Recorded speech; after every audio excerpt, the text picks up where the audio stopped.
Hello and welcome back to Everyday English Talk. I am your host, Jessica, and I am so happy you are here with us today. Whether you are listening on the bus, in your car, or maybe washing the dishes, we are glad to help you practice your English. And today I have my good friend Chris with me. Hey, Chris. Hey, Jessica. Hello, everyone. It is great to be back. I am actually drinking coffee right now, so I am feeling pretty awake. You are always drinking coffee, Chris. I swear, every time I see you, you have a mug in your hand. It is true. It is my fuel. I cannot function without it. So, Chris, today we have a very popular topic. It's a question that everyone asks when they meet someone new. Let me guess. Is it, how are you? No, not that one, although that is popular too. I mean the question, what do you do? Oh, that question. What do you do for a living? Yes, it is the classic small talk question. So, Chris, let's pretend we just met at a party. Nice to meet you, Chris. What do you do? Well, nice to meet you too. Honestly, I sometimes struggle to answer this simply. Really? Why? You have a normal job, right? You're not a secret agent. No, I wish I was a secret agent. That would be cool. No, I am a graphic designer, but when I say that, people think I just draw pictures all day. Wait, you don't draw pictures all day? That is exactly what I thought you did. See, this is the problem. Okay, so my job title is graphic designer. I work for a marketing company, but mostly I sit in front of a computer and click my mouse. You click your mouse? That sounds very boring. Hey, it is not boring.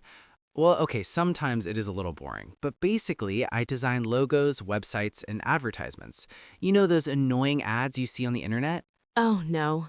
Are you the person who makes those? Sometimes, I'm sorry, but yeah, I use software to make things look good, but a lot of my day is just answering emails. Ah, emails, the enemy of real work. I think everyone in every job spends too much time on emails. Definitely. So, what about you, Jessica? If I ask you, what do? What do you say? Well, as you know, I'm an English teacher. A teacher, the noble profession. But be honest, is it easy? Easy? Oh my gosh, no. People think teaching is easy because we get summer holidays, but the reality is, it's exhausting. Because of the kids? Yeah, I love my students, I really do. But imagine trying to explain grammar to 20 teenagers who just want to look at their phones. That sounds like a nightmare. I can barely get my dog to listen to me. I cannot imagine 20 teenagers. It takes a lot of energy. I have to be like an actor. I have to perform, you know? If I'm boring, they fall asleep. Literally, I've had students fall asleep on their desks. No way. What do you do when they sleep? Do you yell? No, I usually just drop a heavy book on the floor next to them. It wakes them up very fast. That is mean, but funny. So, talking about jobs, do you work 9 to 5, the standard schedule? Kind of. I'm at school from about 8 in the morning until 4 in the afternoon, but then I have to grade papers at home. What about you, Mr. Designer? I'm lucky. My company is flexible. I usually work from 9 to 5, but I work from home 3 days a week. Oh, I'm so jealous. Working from home sounds amazing. You can work in your pajamas. I actually do that. Sometimes I wear a nice shirt for video calls, but I'm wearing pajama pants underneath. The classic mullet outfit. Business on top, party on the bottom. Exactly. But working from home has downsides too. It gets lonely. Sometimes I realize I haven't spoken to a real human being for 8 hours. I start talking to my coffee machine. Aw. Hello, Mr. Coffee. You're looking hot today. Yes, exactly like that. It's sad. But at least I don't have a commute. I hate traffic. Oh, don't get me started on traffic.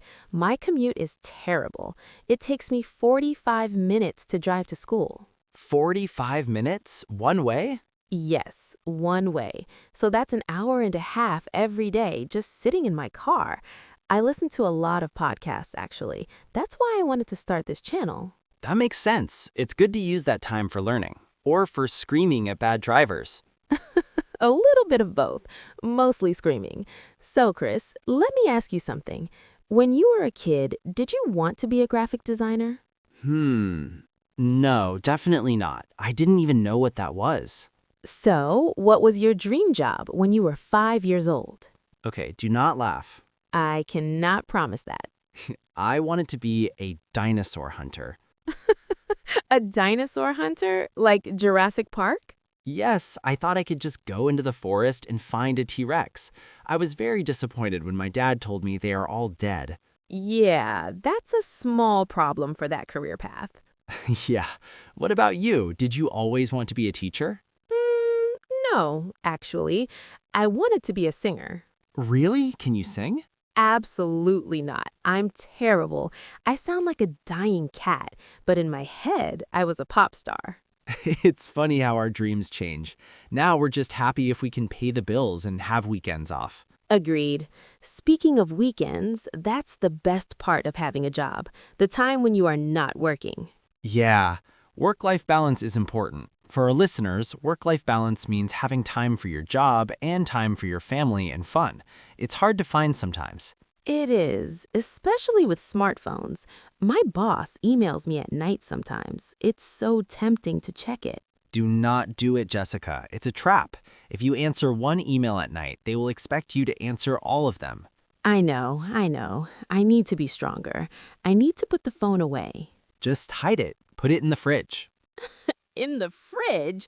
Then my phone will be cold. But it'll be cool, get it? Cool? Oh, Chris, that was a dad joke. That was terrible. Yeah, I'm practicing for when I get old. Okay, let's get back to the topic for a second. For our listeners who are learning English, talking about jobs is really useful. Yes, it is usually the first conversation you have. You need to know how to say your job title. Right, so you can say, I'm a, followed by your job, like I'm a nurse or I'm an engineer. Or if you don't have a job right now, that's okay too. You can say, I'm looking for a job, or I'm a student. Exactly. Or I'm retired if you're lucky and finished working forever. Ah, retirement. I cannot wait. Only 30 more years to go. Don't count the years, Chris. It makes it go slower. Hey, Jessica, I have a question. What's the weirdest job you've ever heard of? The weirdest job. Oh, I read about a job called a professional sleeper. No, that's not real. It is. Scientists pay people to sleep so they can study their dreams or testing mattresses. Can you imagine getting paid to nap? Where do I apply? I'm very good at sleeping. I've been practicing my whole life. I think there's a lot of competition for that job. I also heard of a pet food taster. Ew. Wait, a human who tastes dog food? Yes, to make sure it tastes good. I don't know what good dog food tastes like, but someone has to check. Oh, okay. I think I'll keep my teaching job. I prefer teenagers to dog food. Yeah, me too. I'll stick to my computer mouse. Wow, look at the time. We've been chatting for a while. It goes fast when we're having fun. It does. So, to recap for everyone listening, today we talked about our jobs. Chris is a graphic designer who works from home in his pajamas. Hey, And I'm a teacher who drives a long time to get to work. We talked about work-life balance and crazy dream jobs. we hope you understood most of our conversation. Remember, it's okay if you didn't catch every single word. Just listen to the flow. Exactly. Listen to the rhythm and try to answer the question yourself. What do you do? Say it out loud right now. We'll wait. Did you say it? Good job. You are talking to the air, Chris. I'm talking to our amazing listeners. Well, thank you so much for joining me today, Chris. It is always a pleasure. Thanks for having me, Jessica. It was fun. And thank you to everyone listening to Everyday English Talk. Don't forget to practice, don't be afraid to make mistakes, and we'll see you in the next episode. Bye, everyone. Have a great day at work. Bye.